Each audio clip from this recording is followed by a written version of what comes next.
This event has had many learnings. At the beginning, I did promise you that the speakers we're going to bring to the stage are going to give you the tools and the insights to cross that bridge from where you are to where you want to be. Do you feel like we're on the track to doing that for you? Yes. Awesome. The final talk we're going to have is a talk we've all been waiting for. It's a talk that's going to top it all off, that's going to seal the deal for everyone in this room today. It's the most highly anticipated talk of the event, a talk that is sure to inspire us all because it's a talk by the youngest billionaire in the continent, as per the Forbes 2019, the Forbes Africa list of African billionaires. Mohammed Dewji is not just a trailblazer in East Africa, specifically in Tanzania, the country that he comes from, but is a shining light for the entire continent, proving that hard work, that heart, soul, passion, not just for business, but for people, creates results that are multiplied. Now, he is also a humble man. If you've checked out his videos on YouTube, you've seen that he has a heart for people. He's offered to take a few questions from the audience as soon as his talk is done. So start thinking about those questions, but also post them on the app. I'm going to be choosing one of the most potent questions that I can find on the app, and I'm going to be posing that question to him. Of course, we're only going to take a limited amount of questions, so do start thinking about those as you're listening to his talk. Also, he has come all the way from Tanzania to deliver this talk today. So as we watch his intro video, I want us to give him all the love, all the meetup cheers, all the applause that we have left in us. It is our final talk of the day in any case. And let's roll the video.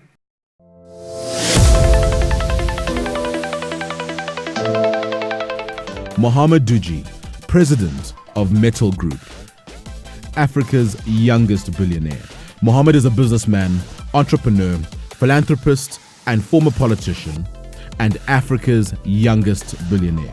In 2019, Forbes magazine listed him as the 14th richest person in Africa, with an estimated net worth of $1.9 billion US. Mohammed Dewji was also the first Tanzanian billionaire on the cover of Forbes Africa magazine in 2013.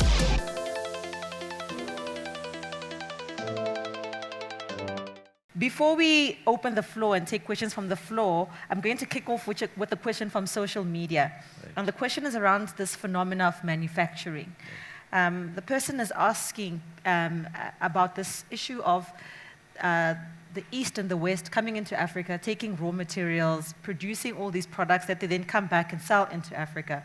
And as an industrialist yourself, how do you think young people can begin to navigate the issue of manufacturing our own products? But also, what are the policies that you think are hindering that kind of manufacturing growth in Africa? And how do we address those issues, especially politically? Yes, so I'll give you an example of a specific industry, that creates large number of jobs. We all know that whether if you look at Ivory Coast and you look at cocoa beans, and then you see the total amount of chocolates that are sold all over the world and the value that is attached to it, and you see what Ivory Coast is actually getting out is only 5% of the total value, one. Or you see a lot of cotton being grown into Burkina Faso, or if you look at countries like Mozambique and Tanzania and Uganda, and yet what we do is we just export raw cotton. So what doesn't make sense to me is that we have cotton, we have quite competitive labor, yes. We have power that is not as competitive, but compared to China and India, which are the largest textile producers, we're quite competitive to them. So what doesn't make sense, you take cotton, they go and spin and they weave and they process and then they print and then they come and dump these products into Africa. And so the jobs are being exported, our raw materials being exported, the value addition is being exported, and how can they be competitive to bring it all the way back with all the freights of going and coming? So I took these challenges. So I think coming back to customs and coming back to revenue authorities, I think it is very, very important to protect manufacturing, and the only way to protect manufacturing, it's like how Donald Trump talks about America first. You need to be having a priority for Africa first. So protect your industries from outside or subsidized products that come in and are dumped and that affect your market. Thank you so much for that. I'm now going to take hands from the audience. I have one hand here. Do we have any other hands for this round? Please just raise them high because the lighting is pretty bright from stage. I have the second hand. Do we have a third hand? I'm not sure if I'm missing any hands, so if anyone can just tell me, okay, there. So we have our hand here. So Mike, where's our mic? So if you can just start here in the front. Thank you, and then we're going to go over to this end. Hello, hi. Hi. My name is Tammy Boy. I'm a business partner to Busi and her part-time bodyguard. So here, my question is this. So as an industrialist in Africa, I think, we always talk about like the phenomenon of the fourth industrial revolution, and what it really means is how automation is going to start to rapidly take over jobs. And working in industry means that so many people are dependent on the jobs that exist within that sector. And I think jobs are most threatened in your sector more than any other sector in Africa, really, especially in this continent. Have you ever found yourself in a situation where you have to make, weigh-ups between implementing, automation machinery that could perhaps, maybe we assume, will help you bolster your profits at the expense of people's jobs? Have you ever found yourself in a situation where you were confronted with those kind of conundrums? And how do you navigate those kinds of things, especially in a situation where we would feel a developmental imperative to people having jobs here in our continent? Okay. Thank you. Thank you I for that think question. very, very fair question. I think this is an issue, but I, as an entrepreneur, you must have heard about impact investing. And, I believe I'm an impact investor. I believe that by investing, I need to make profits, but at the same time, I think I need to do good also. So it's not all about the profits, number one. And number two, what is happening is that countries that are mainly affected by robotics are countries where labor is very, very expensive. Now, if you look at, I still believe in Africa. I mean, you look at the East African economies, you're talking about GDP of 50, 55 billion, you talk about 50, 55 million, you're talking about $1,000 a year per capita. So you're talking about $85. So you're still very, very competitive. But three, what we should do is that we need to build capacity for that labor force to do something that robotics cannot do. And then you have those jobs that are repetitive, that need consistency, then you can automate, but not by giving up jobs. This is my belief. Thank you so much for that. Our second question here in the front. Good day, everyone. My name is Oluetu. Good day, Mr. Dewji.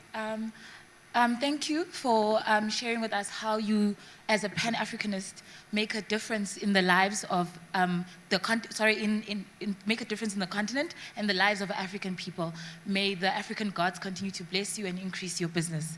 I would like to find out from you, personally as an entrepreneur, where do entrepreneurs, or where should entrepreneurs park their liquid assets, firstly, to ensure that they have a fail-safe, and also for, I guess, for the future, for being able to pass that on for the future generations, because we'd assume that if you have so much money in your bank, you'd like to make it sit there and then look at the zeros, once in a while. But like, where do you park your liquid assets? Your cash.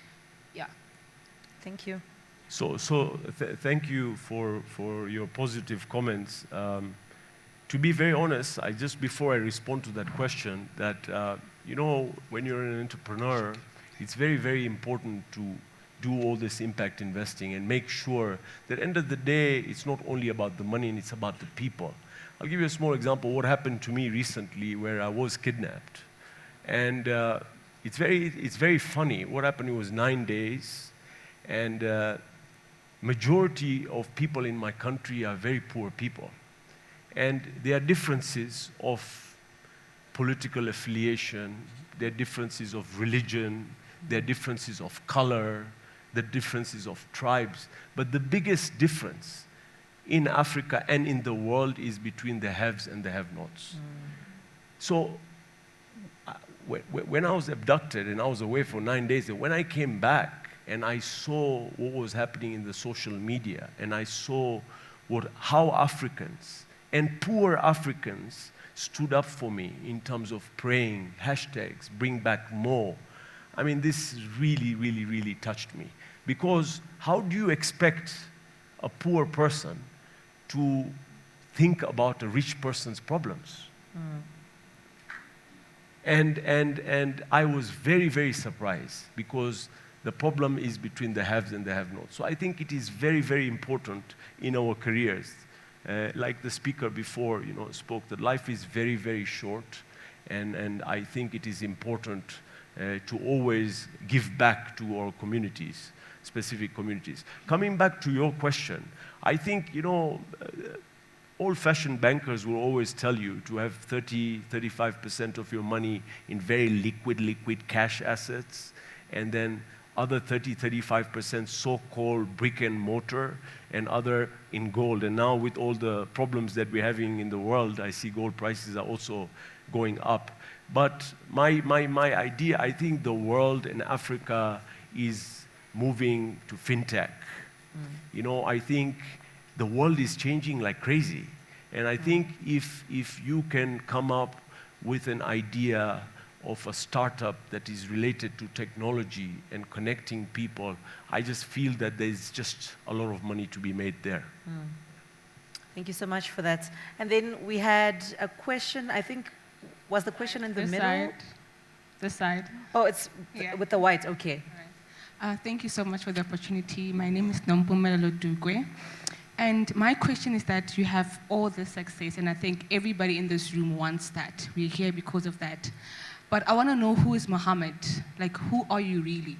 So, fair question. With 100 hours a week, $85 million a year, let's take that away. Yes. Who are you really? What is your dogma? Like, what is inside? Fair question. So Mohammed is an African boy that was born in the hinterlands of Tanzania, from a small place called Singida. I was second, and I never made it to the hospital. I imagine my dad was so crazy that he took a risk. I was born at home with the midwife, and it took my mother 18 hours, and they didn't even know there were no ultrasounds then. And there was an umbilical cord that was around my neck, and that's why I wasn't coming out. And the hospital was about 50, 60 miles away, but the road to the hospital was so terrible. And, it got to a point where, they thought that one of us was going to die, or both of us. So my life started from a very small town in Tanzania. And yes, I did high school, and then I went to university in DC. When I came back, I also joined politics, and I was a member of parliament for 10 years. And it was very, very, usually to get into politics at that young age was very, very difficult.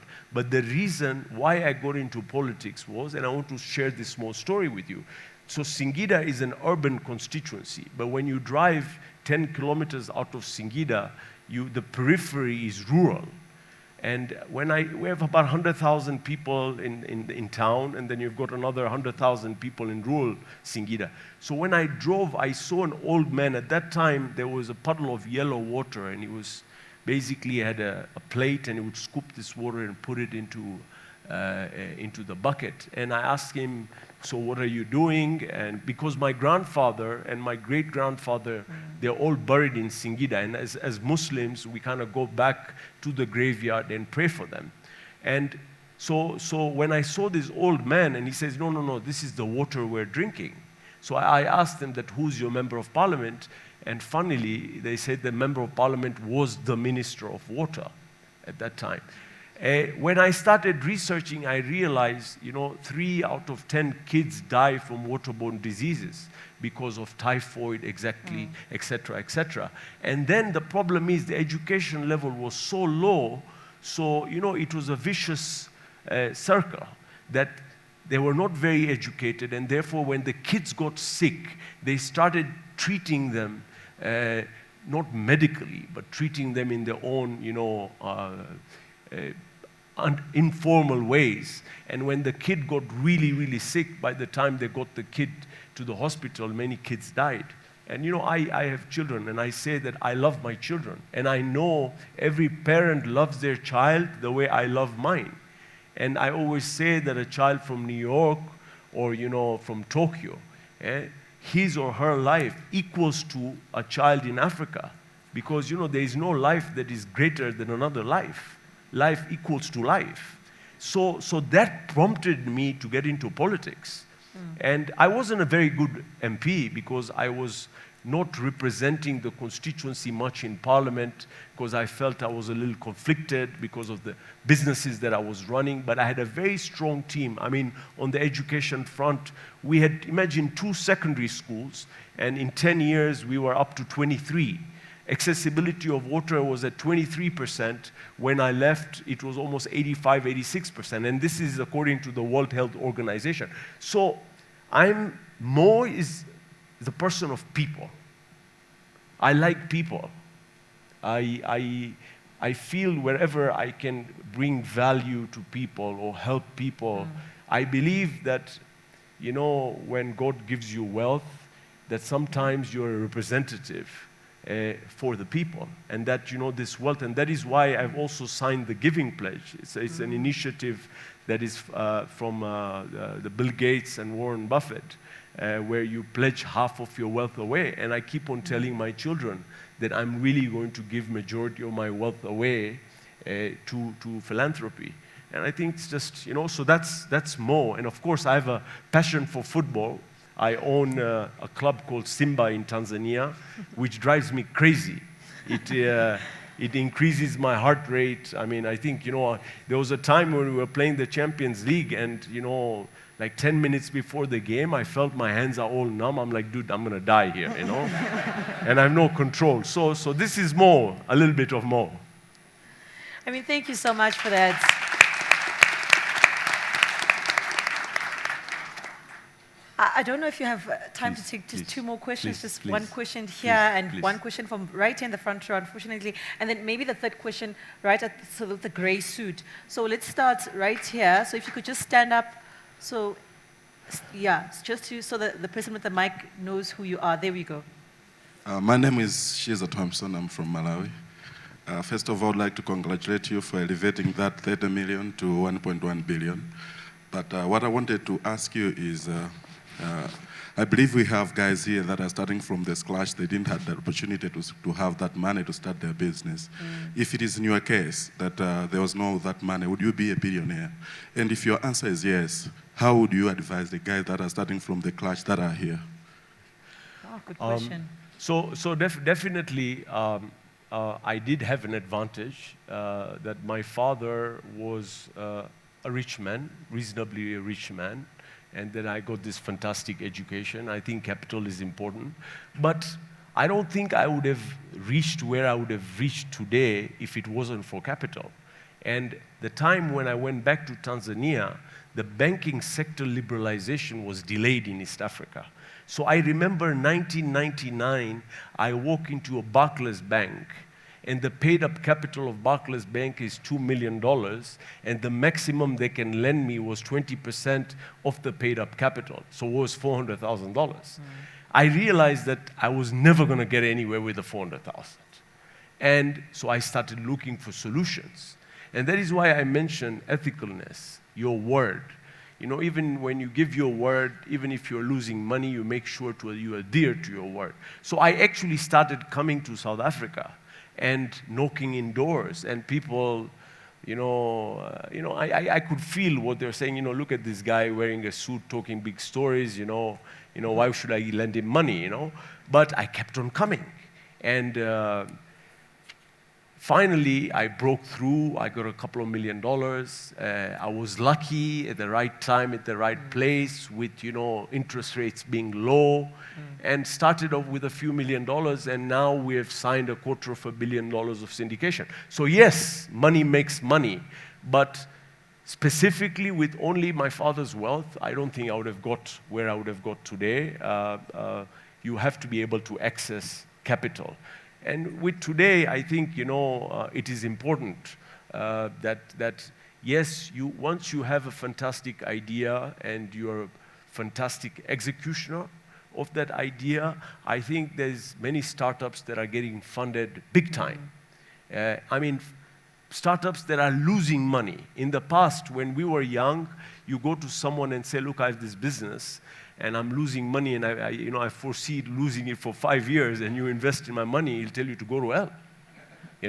Today, you have this big startups. I think I was in the CEO conference, and I gave one of these awards to this company that is projecting to lose money for the next 4 or 5 years, and they're raising rounds and rounds of capital. So I think capital accessibility today is far more easier than but you just have to believe in your idea, and you have to work hard, and you have to keep on going at it. Okay, thank you so much for that response. We had a question right here at the front, and then the final question with the gentleman wearing a grey suit. So, Mo, we know that you work 100 hours a week, you're always on a plane, always busy managing these various businesses. Tell me, how do you stay in great shape? We know you have a six-pack, so tell us a little bit about your workout routine and regimen. So, by the way, I got kidnapped at the gym, It was 5 o'clock in the morning, and my dad was, when I was not there, this is the stories that my dad, and like, what does he do at the gym at 5 in the morning, right? It's crazy. So I think a healthy body is a healthy mind. I think it is very, very important. And you can go to the gym, you can run, but you need to exercise, you need to sweat. You can even play sports, It takes your mind away from the real world. You can think, etc., etc. So I think it is very, very important. So what I do is that I sacrifice my mornings. Now I don't anymore, so I have picked the lunchtime, and I make sure it is, religious. That even if I'm feeling down, and many a times because I start so early, by the time it's 12, 1 o'clock, you've already clocked in 7.5 hours. And when I go out to the gym and I come back and I run 5, 7, 8 kilometers every day, and I work, I do light weights. I don't want to be a big guy, but I whenever I come out of the gym, I feel so good. I feel like I'm just like, the new day has started, So I always encourage, and this, it's very important that this habit has to be formed from a young age, whether it is healthy eating or exercise. You need to do it from now. Don't think that yes, you have a high metabolism today, I don't need to, I'm okay, when I'm 40, and then you develop these bad habits, and then you just never go to the gym. So for those that think, when you look at someone who's gained a lot of weight, and you're like, how the hell that happened? But let's look at it from a math perspective, right? If you gain 1 kilo in a year, right? You won't notice it, right? Would you notice it? 1 kilo? No, right? Now imagine 1 times 15.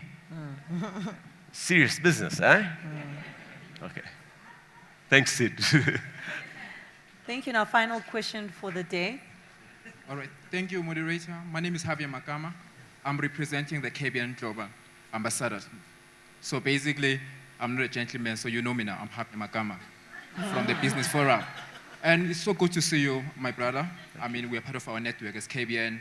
There are a few questions I want to ask you. Firstly, as you understand that Africa has signed the Africa Free Trade, which allows the access to market, to trade among each other, and we're able to, as you're mentioning, that we don't have to export more of the materials, we can able to trade among ourselves. But there are 2 challenges regarding of the monopoly system. I'm listening to your presentation, like you said before, that you obviously control the whole value chain of the sectors that you're in. So how does the startups and the small businesses get to able to access the market if you are that big player that you almost control the whole value chain of the all industries in Tanzania? And it's only a challenge to all the SMMEs that they're not able to have the access to market because they are super league players that absorb all these businesses all the markets and they don't able to open up a market. So how do you able, as a business, as a to create access to market to the small businesses? And the other question I want to ask, how is your business helping the entrepreneurship other than philanthropic? Because we believe entrepreneurship is literally a catalyst to really create an economy that can be sustainable, and as SMM's model really doesn't work. So that's the question I want to ask. Thank you. Thank you so much. So I'll start with the third one in terms of what we do to enhance entrepreneurship. What we have is called the More Entrepreneurs, where we actually ask people to come and present their startup ideas, and what we do is give them interest-free loans.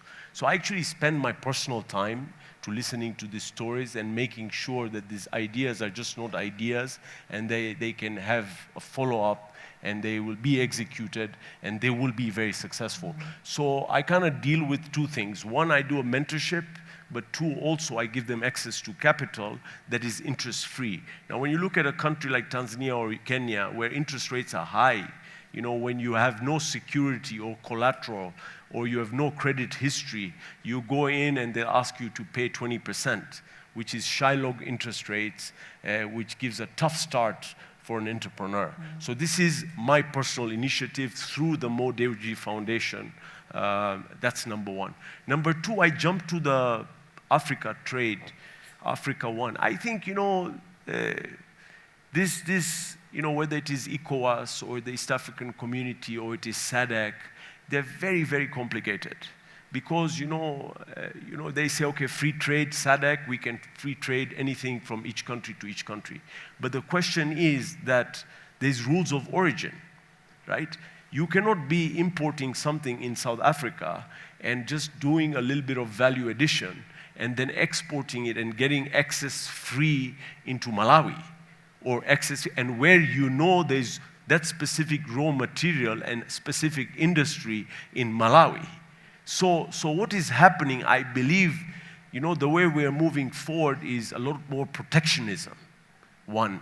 Two, in East Africa, we have the East African Community. So what we did was that, you know, we said that, you know, we need a common external tariff harmonization. So anything that comes into any of these three countries, it'll be common tariffs. But then, you know, certain countries have certain commodities, so they need to protect. So let's say, for example, in Tanzania, in edible oils, Kenya doesn't have edible oils, Uganda doesn't have edible oils, so they say 0% on crude oil. But Tanzania has got sunflower, has got soybean oil, so they want to protect their farmers. Now, if they want to protect their farmers, they're going to tax the imports. Now, if they tax the imports, there's no harmonization. So that means Kenya and Uganda can start dumping because they're bringing in at zero, they can dump into Tanzania. So there's a further protection there. So this is just within the East African or the SADC. You still have the COMESA, and then you have Africa route from Egypt to South Africa. I think, you know, this will take time in terms of maturity. What was your third question?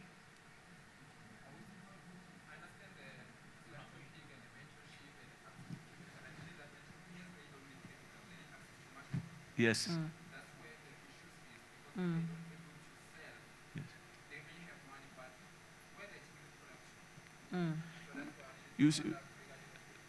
So I'll tell you something, access to market, you know, we are a different case.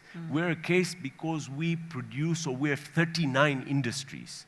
So Tanzania, even Coke or Pepsi or Unilever or Procter & Gamble doesn't have the distribution that we have. One. And two, if there is a specific product, because, you know, when you have one particular product that you are selling, it is very, very expensive to create the distribution that we have. And for us, what it is a pipeline that we've created. But what we do is that we white label, we buy from other producers products that we do not sell. Or we also, if let's say that there's a specific product that we are targeting at a specific price range, and there's another product that comes in, we also do that distribution for them. So I don't think it would make sense for a single product business to set up the full distribution. So I still believe that there is room for manufacturing, and you can use the current distribution model that is in the country to be able to distribute your products. Thank you so much, Mr. Dewji, for taking those questions. Can I call you Mo? Yes, please. When the question was asked, who are you? Yes. Strip away the billions and tell us who you are. How did you grow up? I've heard that story so many times. As a good MC, you have to prepare and research all the speakers on the program. But when you said the story, it felt like hearing it for the first time. And what that says to me, and certainly what I hope it says to you, is that never underestimate the curiosity and the bewilderment of hungry young people.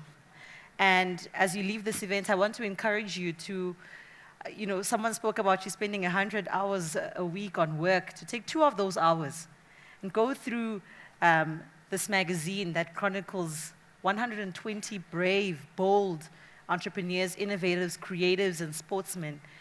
See which ones need you to lend a voice to causes that are important to them, that they're championing in their communities. Who needs partnership? Who needs access to capital? Who's in a community that you service?